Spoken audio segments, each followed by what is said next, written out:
MTI news में आप सभी का स्वागत है। आज हम लोग इस वक्त मौजूद है संजीवनी मल्टी स्पेशलिटी हॉस्पिटल में, जो कि मलाड ईस्ट में और यहाँ का काफ़ी जाना माना हॉस्पिटल है।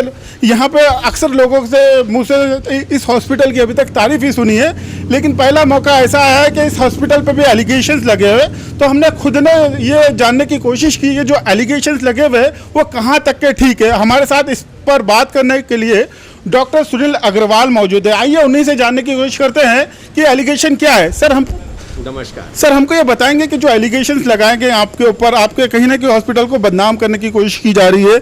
हम बहुत लंबे अरसे से आपके हॉस्पिटल को मॉनिटर कर रहे हैं, तो अक्सर देखा है कि शुरुआत से कोरोना के जो पेशेंट है काफ़ी मात्रा में यहाँ आते थे, काफ़ी ठीक हो गए, लेकिन एक कहीं ना कहीं एक इंटरव्यू में, एक न्यूज़ में देखा गया कि आपका हॉस्पिटल कहीं ना कहीं लूट मचा रहा है। तो आप ये क्लियर करेंगे ये क्या लूट है, ये किस तरह का जो आरोप है वो कहाँ तक का ठीक है? शुक्रिया रियाज जी।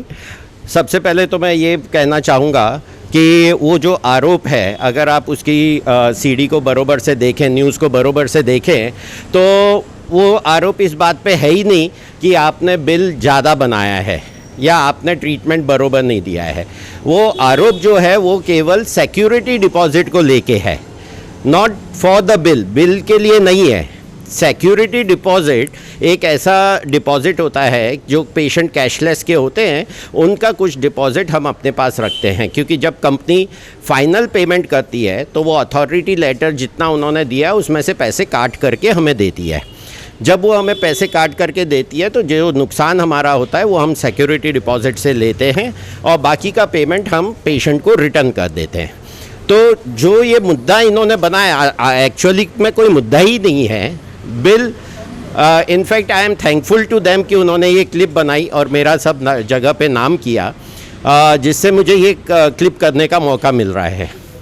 सबसे पहले मैं बताना चाहूँगा कि हम लोग की हॉस्पिटल संजीवनी हॉस्पिटल पी नॉर्थ हमारे एरिया में सबसे पहली हॉस्पिटल है जिसने कोरोना का ट्रीटमेंट चालू किया था। मेरे को अच्छी तरह से याद है, कहीं ना कहीं इनके बड़े भाई साहब है डॉक्टर श्याम अग्रवाल जी से भी काफ़ी बातें होती रहती है इस बारे में। तो उनका हमेशा से ये कहना है कि जो हमारा हॉस्पिटल का जो व्यवसाय है, हमने इसमें पैसे कमाने के लिए कभी नहीं शुरुआत की। हमने अक्सर देखा है कि किस तरह से ज़्यादा जानों को बचाया जाए, किस तरह से लोगों के जो मरीज हैं उनके परिवार वाले पे मुस्कुराहट लाई जाए। लेकिन जब हमने इस मामले के बारे में सुना तो हम खुद काफ़ी इंटरेस्टिंग लगा हमको ये मामला, और हमें भी बहुत ऐसा लगा कि क्यों ना कोई इस मामले को पूरी तरह से जांच की जाए। तो ये जो मसला खड़ा हो रहा है, आपको लगता है कहीं ना कहीं एक पॉलिटिकल स्टंट है, कहीं ना कहीं आपको बदनाम करने की कोशिश की जा रही है? क्योंकि जितने तेजी से यहाँ से कोरोना मरीज ठीक होते जा रहे हैं, आपको लगता है कोई ना कोई एक पॉलिटिकल स्टंट है और आपको ये बदनाम करने की कोशिश की जा रही है?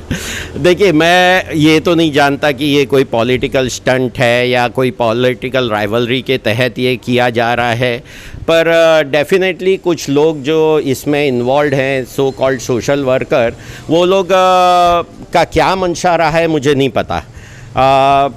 वो क्या चाहते थे हमसे मुझे नहीं पता, क्योंकि इस केस में सबसे बड़ी बात ये थी कि ना, जो पेशेंट मेरे पास आया था वो एकदम बहुत ही सीरियस कंडीशन में था। आप समझ सकते, कोरोना का पेशेंट 9 दिन आईसीयू में रह रहा है, 6 दिन वार्ड में रह रहा है और अच्छा होके जा रहा है। तो इतनी सीरियस कंडीशन में जब पेशेंट आया और वो ठीक होके गया, ये बात की मुझे बहुत बड़ी खुशी है। 9 दिन का बिल रियाज जी, पूरा bill with medicine, pathology, radiology, PPE, खाना पीना, डॉक्टर, सब कुछ मिला के 5 लाख का हुआ था। आप समझ सकते हो कि आईसीयू में जब पेशेंट रहता है तो कितने बड़े बड़े बिल बनते हैं। उसके अंदर उनका कैशलेस था, अथॉरिटी लेटर आ गया।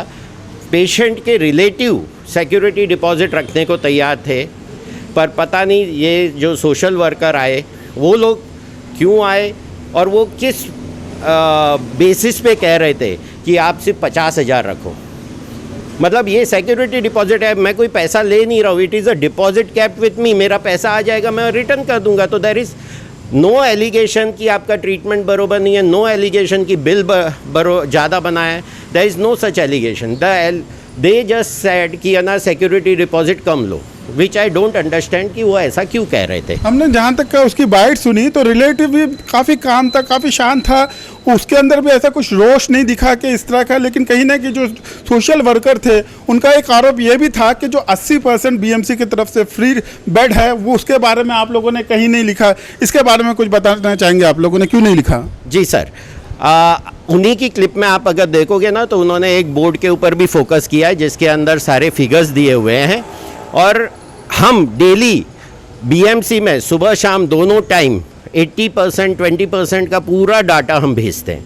थर्ड, मेरे यहाँ पे 2 बीएमसी के ऑडिटर 24 घंटे बैठे रहते हैं जो सुबह से शाम तक ड्यूटी करते हैं, और जितने भी बीएमसी के पेशेंट डिस्चार्ज होते हैं उनके सारे बिल को स्क्रूटिनी करते हैं। अब इतना सब करने के बाद भी इनको कहाँ से मैसेज मिला है कि मैं 80-20 पालन नहीं कर रहा हूँ? That I don't understand. कहीं ना कहीं आपको खुशी होती है कि जो एलिगेशन भी लगा वो बेसलेस एलिगेशन लगा, और आपके पास जो मरीज इतनी गंभीर हालत में आया था कहीं ना कहीं वो अच्छे से अपने पैरों पर चलते गया।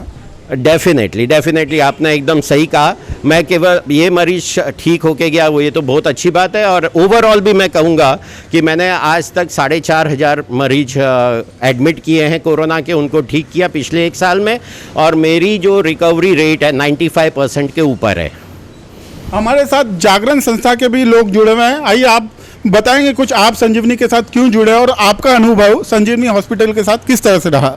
मेरा संजीवनी के साथ में बहुत अच्छा अनुभव रहा है। इसके लिए हम लोग प्लाज्मा के लिए डोनेशन के लिए सुनील के साथ में जॉइंट हुए हैं कि पेशेंट को जब भी प्लाज्मा की ज़रूरत पड़े और हम लोग उनको प्रोवाइड कर सके, तो इसके लिए हम लोग जुड़े हुए हैं। और आगे भी हम लोग और लोगों को जोड़ना चाहते हैं, और आप सुन रहे हो तो आप भी हमारे साथ में आके जॉइंट होइए। जैसे कि इन्होंने बहुत अच्छी बात कही कि प्लाज्मा आज की तारीख में सबसे महत्वपूर्ण चीज़ है।